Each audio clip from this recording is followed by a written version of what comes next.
ये आपके जनसत्ता का आज का संपादकीय पाठ है। देखिए, संपादकीय पाठ ये आर्टिकल एडिटोरियल आपको प्रारंभिक परीक्षा, जब आप लोग मुख्य परीक्षा में आंसर राइटिंग करते हैं, निबंध लिखते हैं और इंटरव्यू, हर जगह मदद पहुंचाता है। यहाँ से एक सामान्य जानकारी भी आप लोगों को मिल जाती है। जो शक्ति के बल पर विजय प्राप्त करता है वह अपने शत्रु पर अपूर्ण विजय की प्राप्त करता है। ये किसने कहा है? मिल्टन ने कहा है। मैं आप लोगों से बार बार कह रहा हूँ कि इस तरह की कोट्स कहीं मिलते हैं तो उन्हें नोट कर लिया करिएगा। इस तरह के टॉपिक पर आप जो जब निबंध लिखते हैं ना, तो निबंध की शुरुआत इस तरह के कोट से कर सकते हैं या बीच में इसका उल्लेख कर सकते हैं। जिस टॉपिक के बारे में लिख रहे हैं उससे जुड़ी हुई दो लाइनें हैं तो वहां लिख दिया करिएगा। जलवायु संकट का दंश झेलती दुनिया। अब तो आप देखते हैं कि हर जगह जलवायु परिवर्तन की बातें खूब हो रही हैं और इसका प्रभाव भी खूब देखा जाने लगा है। तो आप देखिए, जलवायु संकट 21वीं सदी की सबसे बड़ी वैश्विक चुनौतियों में से एक है। इसका प्रभाव अब पूरी दुनिया में महसूस किया जाने लगा है। भारत जैसे विकासशील देशों में इसकी मार कहीं अधिक गहरी है। यहाँ ग्रामीण अर्थव्यवस्था मुख्य रूप से कृषि, पशुपालन और प्राकृतिक संसाधनों पर आधारित है, जो जलवायु परिवर्तन के प्रति अत्यधिक संवेदनशील है। और बढ़ते तापमान, अनियमित वर्षा, चक्रवात, सूखा और बाढ़ जैसी समस्याएं न केवल किसानों की आजीविका को प्रभावित कर रही हैं, बल्कि खाद्य सुरक्षा और जल संसाधनों पर भी प्रतिकूल प्रभाव डाल रही हैं। इन चुनौतियों से निपटने के लिए भारत सरकार ने कई नीतिगत हस्तक्षेप किए और जिनका उद्देश्य पर्यावरणीय स्थिरता बनाए रखना और ग्रामीण समुदायों को जलवायु परिवर्तन के प्रभाव से बचाना है। ग्रामीण क्षेत्रों में जलवायु परिवर्तन का सीधा प्रभाव कृषि उत्पादन, जल संसाधनों और ग्रामीण अर्थव्यवस्था पर देखा जा सकता है। और अनियमित मानसून और बदलते मौसम चक्र ने किसानों को अनिश्चितता की स्थिति में डाल दिया और जिससे उनकी आय प्रभावित हो रही है और जल संसाधनों की कमी और बाढ़ जैसी समस्याएं लगातार बढ़ रही हैं और जिससे खाद्य सुरक्षा पर संकट पैदा हो गया है। सरकार द्वारा चलाई जा रही कई योजनाएं जैसे राष्ट्रीय अनुकूलन कोष और मिशन लाइफ, राष्ट्रीय सौर मिशन और मनरेगा के तहत जल संरक्षण परियोजनाएं ग्रामीण भारत को जलवायु परिवर्तन के प्रभाव से बचाने में सहायक सिद्ध हो रही हैं। हालांकि इन योजनाओं को लागू करने में कई चुनौतियां बनी हुई है, जैसे जागरूकता की कमी, संसाधनों की सीमित उपलब्धता, ग्रामीण स्तर पर समुचित नीति क्रियान्वयन। सरकारी योजनाएं जलवायु परिवर्तन से निपटने में कितनी प्रभावी है और ग्रामीण समुदायों को इनसे कैसे अधिकतम लाभ प्राप्त हो सकता है, इस पर ध्यान देने की आवश्यकता है। जलवायु परिवर्तन न केवल पर्यावरण असंतुलन बल्कि समाज, अर्थव्यवस्था और जीवन शैली को भी प्रभावित कर रहा है। और बढ़ता तापमान, अनियमित मौसम परिवर्तन, समुद्री जल स्तर में वृद्धि और कृषि उत्पादन में गिरावट जैसे मुद्दे भारत सहित पूरे विश्व को प्रभावित कर रहे हैं। विशेष रूप से ग्रामीण भारत में, जहां अधिकांश आबादी कृषि और प्राकृतिक संसाधनों पर निर्भर है और जहां जलवायु परिवर्तन के प्रभाव अधिक गंभीर है और अनिश्चित मानसून, सूखा, बाढ़ और मिट्टी की गुणवत्ता में गिरावट जैसी समस्याएं किसानों और ग्रामीण समुदायों के लिए बड़ी चुनौती बन गई हैं। और इससे निपटने के लिए भारत सरकार ने कई योजनाओं और कार्यक्रम लागू किए हैं और जिनका उद्देश्य पर्यावरण संरक्षण को बढ़ावा देना और जलवायु परिवर्तन के दुष्प्रभावों को कम करना है। प्रधानमंत्री कृषि सिंचाई योजना का उद्देश्य जल संसाधनों का प्रभावी उपयोग और सिंचाई सुविधाओं का विस्तार करना है। इस तरह की जो योजनाएं हैं सरकारी, इनके बारे में भी याद रखा करिएगा, इनका भी उल्लेख कर दिया करिएगा। यह योजना ग्रामीण क्षेत्रों में जल प्रबंधन को बढ़ावा देने और वर्षा आधारित कृषि पर निर्भरता को कम करने में सहायक है। इसके तहत हर खेत को पानी अभियान और बूंद सिंचाई जैसी तकनीकों को बढ़ावा दिया जाता है और जिससे जल की बचत होगी और सूखे की स्थिति में किसानों को राहत मिलती है। राष्ट्रीय जलवायु परिवर्तन अनुकूलन कोष विशेष रूप से जलवायु परिवर्तन के प्रभावों को कम करने के लिए बनाई गई एक वित्तीय योजना है। यह कृषि, वानिकी, जल संसाधन और जैव विविधता क्षेत्रों में अनुकूलन परियोजनाओं के लिए आर्थिक सहायता प्रदान करती है।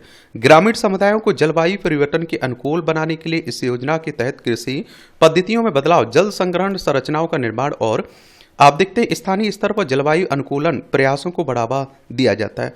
महात्मा गांधी राष्ट्रीय ग्रामीण रोजगार गारंटी अधिनियम ग्रामीण क्षेत्रों में आप देखेंगे कि जलवायु परिवर्तन के प्रभाव को कम करने में अहम भूमिका निभा रहा है। इसके तहत जल संरक्षण, वृक्षारोपण, मिट्टी संरक्षण, बंजर भूमि सुधार जैसी गतिविधियों को बढ़ावा दिया जाता है। इससे न केवल ग्रामीण रोजगार का सृजन बल्कि प्राकृतिक संसाधनों का भी संवर्धन होता है और इससे जलवायु परिवर्तन के प्रभावों को कम करने में मदद मिलती है। राष्ट्रीय सौर मिशन ग्रामीण क्षेत्रों में अक्षय ऊर्जा को बढ़ावा देने के लिए एक बड़ी पहल है। इस योजना के तहत किसानों को सौर पंपों की सुविधा दी जाती है और जिससे पारंपरिक डीजल और बिजली पर निर्भरता कम कर सकते हैं। इसके अलावा ग्रामीण घरों में सौर ऊर्जा आधारित रोशनी को बढ़ावा दिया जाता है ताकि बिजली संकट का समाधान किया जा सके। मिशन लाइफ एक पेड़ मां के नाम अभियान कार्यक्रम ग्रामीण समुदाय को पर्यावरण अनुकूल जीवन शैली अपनाने के लिए प्रेरित करता है। यह जलवायु परिवर्तन के खिलाफ सामूहिक प्रयासों को प्रोत्साहित करता है और जिससे ग्रामीण भारत में टिकाऊ कृषि, ऊर्जा बचत, जल संरक्षण जैसी गतिविधियों को बढ़ावा मिलता है। एक पेड़ मां के नाम अभियान ग्रामीण क्षेत्रों में वृक्षारोपण को भी बढ़ावा देता है और इससे आप देखिए पर्यावरण संरक्षण में मदद मिलती है। जल जीवन मिशन ग्रामीण क्षेत्रों में स्वच्छ पेयजल उपलब्ध कराने की एक योजना है और इसके तहत हर घर तक पाइप से स्वच्छ पेयजल पहुंचाने का लक्ष्य रखा गया है। यह जल संसाधनों के सतत उपयोग और जलवायु परिवर्तन से उत्पन्न जल संकट का समाधान प्रस्तुत करता है। कई राज्य सरकारें ने भी जलवायु परिवर्तन से निपटने के लिए अपनी योजनाएं शुरू की है। उदाहरण के लिए राजस्थान में मुख्यमंत्री जल स्वावलंबन योजना के तहत जल संरक्षण, भूजल पुनर्भरण पर ध्यान केंद्रित किया गया है। महाराष्ट्र में जल युक्त शिवार के अभियान के तहत ग्रामीण क्षेत्रों में जल संचयन के लिए विभिन्न संरचनाओं का निर्माण किया गया। उत्तर प्रदेश में किसान ऊर्जा सुरक्षा एवं उत्थान अभियान के माध्यम से किसानों को सौर ऊर्जा से संचालित पंप उपलब्ध कराए जा रहे हैं। वनीकरणीय जैव विविधता संरक्षण कार्यक्रम वनों का संरक्षण करने में जलवायु परिवर्तन से निपटने में भूमिका निभाते हैं। और आज आप देखिए जलवायु परिवर्तन का प्रभाव हर किसी पर देखा जा रहा है, चाहे वो इंसान हो, चाहे जानवर हो, पशु पक्षी हो, और तो और छोड़िए हर देश पर देखा जा रहा है, वो कोई कहीं भी हो। भारत सरकार की कई योजनाएं जलवायु परिवर्तन के प्रभाव को कम करने, ग्रामीण समुदाय को सशक्त बनाने में अहम भूमिका निभा रही हैं। प्रधानमंत्री कृषि सिंचाई योजना, राष्ट्रीय जलवायु परिवर्तन अनुकूलन कोष, मनरेगा, राष्ट्रीय सौर मिशन, जल जीवन मिशन, वनीकरणीय अभियान राज्य सरकारों की पहल पर्यावरण संरक्षण और विकास की दिशा में महत्वपूर्ण कदम है। ये आप लोग सरकार की पहलों के रूप में इनका उल्लेख कर सकते हैं। इन योजनाओं से न केवल ग्रामीण क्षेत्रों की जलवायु सहनशीलता बढ़ेगी बल्कि सतत विकास लक्ष्यों को प्राप्त करने में भी मदद मिलेगी। ग्रामीण क्षेत्रों में कृषि की नई तकनीकों, जल संरक्षण प्रणालियों और नवीकरणीय ऊर्जा संसाधनों को अपनाने से दीर्घकालिक स्थिरता सुनिश्चित की जा सकती है।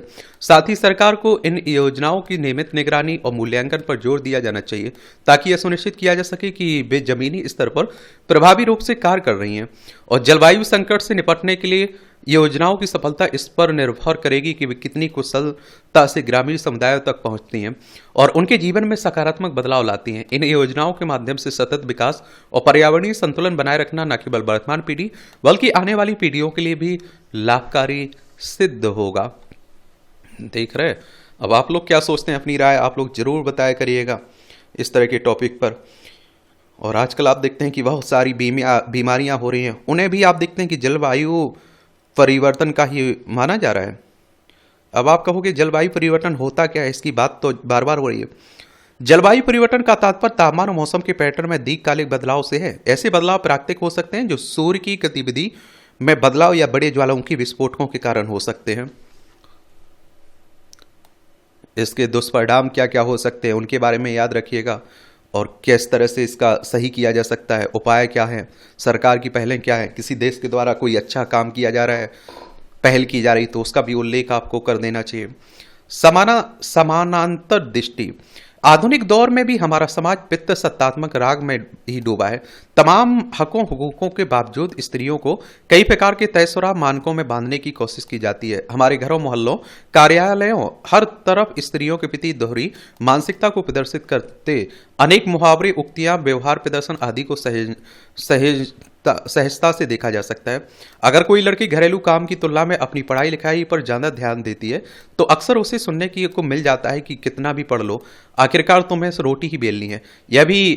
यह भी कि लड़की जात हो, अपनी औकात में रहो। अगर कोई लड़की काम के सिलसिले में देर रात तक घर लौटती है तो उसे लेकर लोग बगैर विचार किए उल्टी सीधी बातें करने लगते हैं। कोई स्त्री या लड़की अपने अधिकारों की बात करती है या अपने फैसले स्वयं लेती है तो वह समाज के लिए घातक मान ली जाती है।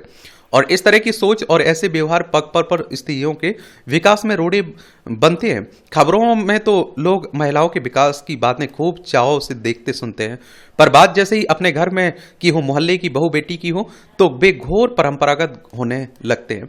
और आप देखिए कि लड़कियों के साथ भेदभाव की अगर बात करें तो आप देखिए जन्म से पूर्व ही होने लगती हैं।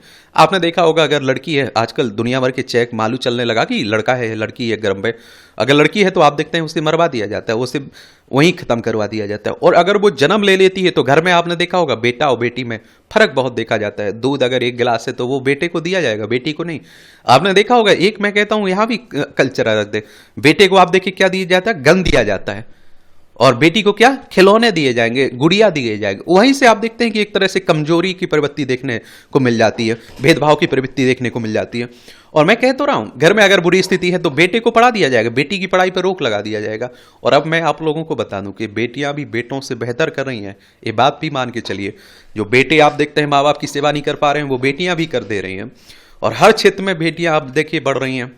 हमारे समाज में मातृत्व को लेकर अत्यंत भ्रामक मानक गढ़े गए हैं।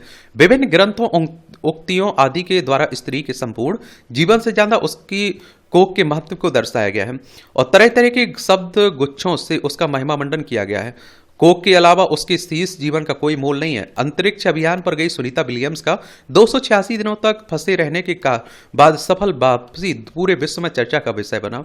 सुनीता के भारत की बेटी होने के नाते हमारे देश में भी उनकी वापसी की खुशी को जश्न के तौर पर मनाया गया। सब ने उनकी उत्कृष्ट सफलता और मजबूत इच्छा शक्ति की सराहना की है। पर इस तरह की चर्चा के बीच कुछ खबरों में संतानहीनता पर भी बात की गई, जबकि ऐसी कई महिलाएं हैं जिनके अपने भविष्य समाज के लिए कुछ अलग करने की सोच या वजहों से या आप देखिए अपनी संतान नहीं लाने का फैसला किया है। ये महिलाएं हर स्तर पर सफल और सक्षम है, अपनी जिंदगी से बहुत खुश भी है। उन्हें भी अक्सर परिवार समाज के तानों को कुबोलों का सामना करना पड़ता है। उन पर नियमों को तोड़ने, मनमानी करने आदि का आरोप लगाया जाता है। उन्हें बार बार स्त्री होने की हदों का एहसास कराया जाता है। दूसरी तरफ ऐसा ही निर्णय अगर एक पुरुष लेता है तो उसकी इच्छा को महत्व देते हुए सहजता से स्वीकार कर लिया जाता है। और आप देखेंगे कि हर मनुष्य को अपनी इच्छा अनुसार जीवन जीने का अधिकार है। हालांकि ऐसे अधिकार पुरुषों को तो जन्म से ही मिल जाता है, पर जैसे ही स्त्री की चाहतों और स्वतंत्रता की बात आती है तो पितृसत्तात्मक समाज द्वारा रचे गए नियम और परंपराओं की बंदिशें फन उठाए खड़ी हो जाती हैं। और यह सही है कि स्त्रियां तमाम वर्जनाओं और साजिशन रचे गए नियमों को ढाकर हर प्रकार की उपलब्धियां हासिल कर रही हैं और विकास के शिखर तक पहुंच रही हैं। पर आज भी बहुत कुछ ऐसा है जो अत्यंत दुरूह है। ज्यादातर स्त्रियां, विशेषकर आर्थिक रूप से पराश्रित स्त्रियों का मान सम्मान उनके संतानवती, विशेषकर पुत्रवती होने के इर्द गिर्द ही घूमता है। एक स्त्री को कोख से ऊपर ना मानने की सामाजिक सोच उससे सामान्य मनुष्य भी नहीं रहने देता है। तुम्हें फलाना काम करना है और फलाना नहीं वाली बात स्त्री के हर कदम पर दोधारी तलवार के रूप में खड़ी की गई है। आज भी ज्यादातर स्त्रियां, चाहे वे गृहिणी हो या फिर नौकरी पेशा हो, लगभग सभी अपनी इच्छा अनिच्छा को परे धकेलते हुए सामाजिक मानकों के अनुरूप अपने जीवन को ढालते हैं, रचते हैं, बसते पूरी उम्र बिता देते हैं। उनके लिए अपने मन मर्जी से जीने का ख्वाब उस आकाश कुसुम जैसा होता है जिसे सिर्फ बंद आंखों से महसूस किया जा सकता है, जीवन में उतारा नहीं जा सकता है। एक और पुरुषों की उपलब्धियां उन्हें सम्मान देती हैं, लेकिन जैसे ही किसी स्त्री की सफलता की बात होती है तो उसमें उसके निजी जीवन की चर्चा भी साथ साथ होने लगती है। गौरतलब है कि ऐसी बातें भारत की नहीं, अमेरिका, इंग्लैंड सहित विश्व के तमाम देशों में कमोबेश होती हैं। आम महिलाओं को तो हर कदम कदम पर ऐसी स्थितियों से दो चार होना पड़ता है। इस सृष्टि पर जीवन कायम रखने के लिए मातृत्व की महत्ता से सब वाकिफ हैं। किसी भी जीव का होना इसी से संभव है कि पर साथ ही मनुष्य की गरिमा, उसकी पसंद नापसंद, इच्छा का भी महत्व उतना ही है। आवश्यक नियम और परंपराओं को भी मनुष्य की कीमत पर नहीं स्वीकारा जा सकता है। तब तो यह और भी अमानवीय हो जाता है जब किसी को उसके स्त्री होने की वजह से नियमों और परंपराओं के सीख चों में बांधा गया जाए। मातृत्व को स्वीकारने या अस्वीकारने के संदर्भ में उसकी इच्छा या अनिच्छा का सम्मान सर्वोपरि है। समाज के चेतन अवचेतन में बैठा कर यह तथ्य स्त्री का बावजूद उसकी संतान पैदा करने में ही है। सबसे बड़ा भ्रम है पुरुष हो या स्त्री, सभी को अपने जीवन को अपने तरीके से जीने का अधिकार है। स्त्री का इंसान होना ही उसकी सबसे बड़ी पहचान है। वह सिर्फ किसी उद्देश्य की पूर्ति करता मात्र नहीं है, वह अगर कोई स्त्री किसी खास उद्देश्य को लेकर आगे बढ़े तो उसकी सम्मान स्वीकारता भी अनिवार्य है। और अब तो आप देखते हैं कहीं कोई भेदभाव मत करिए। मैं कहता हूं कि भैया जो है आप देखते हैं कि उसी को आगे बढ़ाइए, फायदे में रहोगे। समझ रहे हो आप लोग? मैंने तो देखा है कि जो बेटे के लिए बड़े परेशान रहते कि बेटा हो जाए बेटा हो जाए, उसी बेटे ने बाद में घर से भी निकालते हुए सुना है। समझ रहे हो? जंगल के दावेदार। जंगलों की कटाई को लेकर अक्सर सवाल उठते, आंदोलन उभरते रहते हैं, पर हकीकत यही है कि जंगल कटने बंद नहीं होते हैं। हसदेव का जंगल कटना शुरू हुआ तो देश भर के पर्यावरण प्रेमी चिंतित नजर आए। लंबे समय तक आंदोलन चला मगर उसका कटना नहीं रुक पाया। अब वैसा ही आंदोलन हैदराबाद केंद्रीय विश्वविद्यालय के पास कांचा गाची बोवली के वन क्षेत्र के 400 हेक्टेयर भूखंड पर अधिग्रहण पेड़ों की कटाई को लेकर शुरू हो गया। विश्वविद्यालय के छात्र और पर्यावरण कर्मी इस क्षेत्र को संरक्षित वन क्षेत्र घोषित करने की मांग कर रहे हैं। जब आंदोलन उग्र रूप अख्तियार करता दिखा तो सर्वोच्च न्यायालय ने अगले आदेश तक किसी भी गतिविधि पर रोक लगा दी। दरअसल हैदराबाद विश्वविद्यालय प्रशासन का कहना है कि इस भूखंड पर मालिकाना हक उसका है, जबकि राज्य सरकार उसे अपना बता रही है। सरकार उस क्षेत्र को साफ करके वहां औद्योगिक क्षेत्र बनाना चाहती है, मगर आंदोलनकारियों का कहना है कि यह क्षेत्र संवेदनशील है, इसमें 450 से अधिक अन्य वन्य प्रजातियों को बसेरा है और इसे संरक्षित क्षेत्र घोषित करना चाहिए। देखिए, सुप्रीम कोर्ट की बात करें तो हमारी सर्वोच्च अदालत है। संविधान के अनुच्छेद 124 के तहत इसकी स्थापना की बात की गई। 28 जनवरी 1950 में इसकी स्थापना हुई थी। चलिए एक बार तेलंगाना के बारे में भी जान लेते हैं। 2 जून 2014 में इसे राज्य बनाया गया था। किसे? तेलंगाना को। देखिए ये तेलंगाना है, आंध्र प्रदेश से अलग करके बनाया गया था। रेवंत रेड्डी यहाँ के मुख्यमंत्री हैं और जिष्णुदेव वर्मा यहाँ के राज्यपाल है। इसकी सीमा आप देखते हैं किससे? छत्तीसगढ़, महाराष्ट्र, कर्नाटक, आंध्र प्रदेश से लगती है। विधानसभा में आप देखिए 119 सीटें हैं विधानसभा में। विधान परिषद भी है जिसमें 40 सीटें हैं, राज्यसभा में 7 सीटें हैं, लोकसभा में 17 सीटें। 1,12,077 वर्ग किलोमीटर में फैला हुआ है। और हालांकि यह विवाद नया नहीं है। करीब 2.5 वर्ष पहले वहां के उच्च न्यायालय ने फैसला दिया था कि विश्वविद्यालय के पास इस जमीन के मालकियत का कोई उचित दस्तावेज नहीं है। उस फैसले को सर्वोच्च न्यायालय में चुनौती दी गई तो उसने उच्च न्यायालय के फैसले को बरकरार रखते हुए कहा कि जमीन पर मालिकाना हक राज्य सरकार का है। उसी आधार पर राज्य सरकार ने उस क्षेत्र का व्यावसायिक उपयोग करने का निर्णय किया था। मगर सवाल अपनी जगह है कि सरकार ने उस क्षेत्र के वन्य प्राणियों के पुनर्वास की क्या योजना बनाई। यह सवाल सर्वोच्च न्यायालय ने भी पूछा। अदालत ने जानना चाहा कि क्या इसके लिए सरकार ने पर्यावरण प्रभाव मूल्यांकन प्रमाण पत्र लिया है। ये तथ्य तो अदालती सुनवाई के दौरान पता चल सकेंगे, पर असल मुद्दा है कि आज जब जलवायु परिवर्तन का दुष्प्रभाव सब और नजर आने लगा, सरकारों को वन क्षेत्र की सुरक्षा का सवाल गंभीर क्यों नहीं जान पड़ता है। सरकार का किसी भूखंड पर स्वामित्व होने का यह अर्थ कतई नहीं होता है कि उसे पर्यावरण और वन्यजीव अधिनियम की फिक्र करने की कोई जरूरत नहीं है। आखिर औद्योगिकरण की भूख इतनी बेकरार क्यों हो गई है कि परिस्थितिकी का सवाल वहां कोई मायने ही नहीं रखता है। और इसी हफ्ते संसद में एक सवाल के जवाब में केंद्र सरकार ने बताया कि 25 राज्यों से प्राप्त आंकड़ों के मुताबिक अब तक करीब 13,000 वर्ग किलोमीटर वन क्षेत्र में अतिक्रमण हो चुका है। यह क्षेत्र कुछ छोटे राज्यों के आकार के बराबर है। वैसे ही बिगड़ते परिस्थितिकी संतुलन और तेजी से शुष्क हो रही हवाओं के कारण जंगलों के जीवन पर गंभीर खतरा मंडरा रहा है। और उसमें अगर सरकारें खुद विकास के नाम पर जंगल उजाड़ने पर तुली तो चिंताजनक स्वाभाविक है। तो चिंता स्वाभाविक है। प्राकृतिक रूप से बने जंगलों पर आखिर किसका अधिकार होना चाहिए, यह परिभाषित करना रह गया है। इसलिए सड़कों, भवनों, औद्योगिक इकाइयों आदि के लिए पर्यावरण प्रभाव का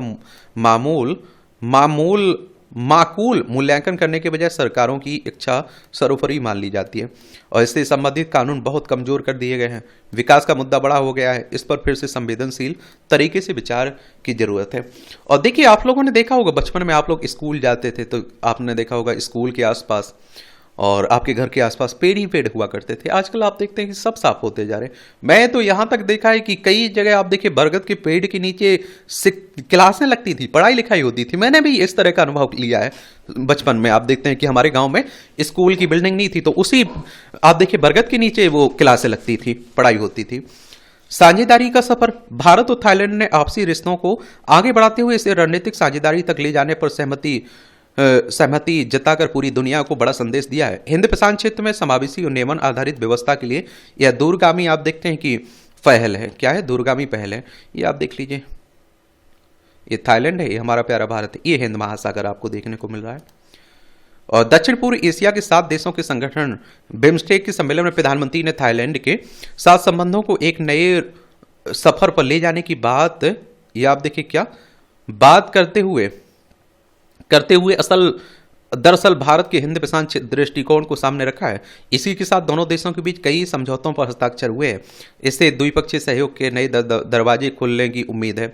और मगर इन सब में सबसे महत्वपूर्ण सामरिक समझौता है। भारत और थाईलैंड के बीच आर्थिक तथा सांस्कृतिक समझौता वर्षों से है। दोनों देशों के बीच इस समय व्यापार सर्वकालिक स्तर पर है। यही वजह है कि दोनों ही व्यापारिक गतिविधियां और परस्पर निवेश बढ़ाने पर भी सहमत हुए हैं। आसियान क्षेत्र में सिंगापुर, मलेशिया, वियतनाम, इंडोनेशिया के बाद थाईलैंड भारत का 5वां सबसे बड़ा व्यापारिक भागीदार है। अब अगर दोनों देश रणनीतिक साझेदारी का नया अध्याय लिखने जा रहे हैं तो इसके पीछे मजबूत रक्षा संबंधों की पृष्ठभूमि भी है। बिम्स्टेक सम्मेलन में भारत ने स्पष्ट कर दिया है कि वह विस्तारवाद में नहीं, विकास में विश्वास कर रखता है।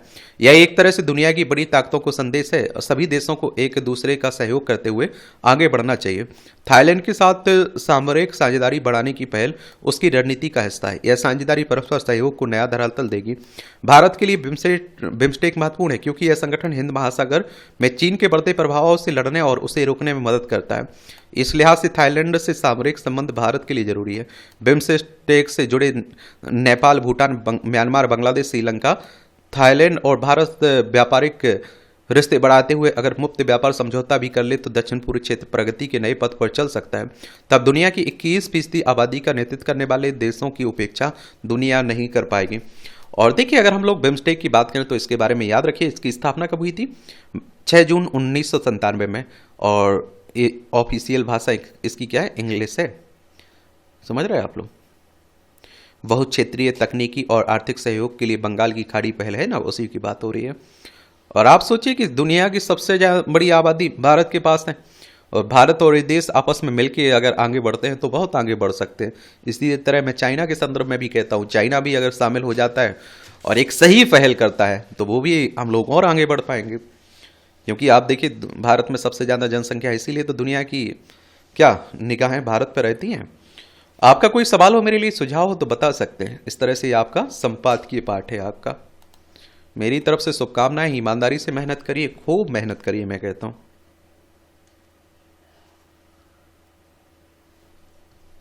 धन्यवाद।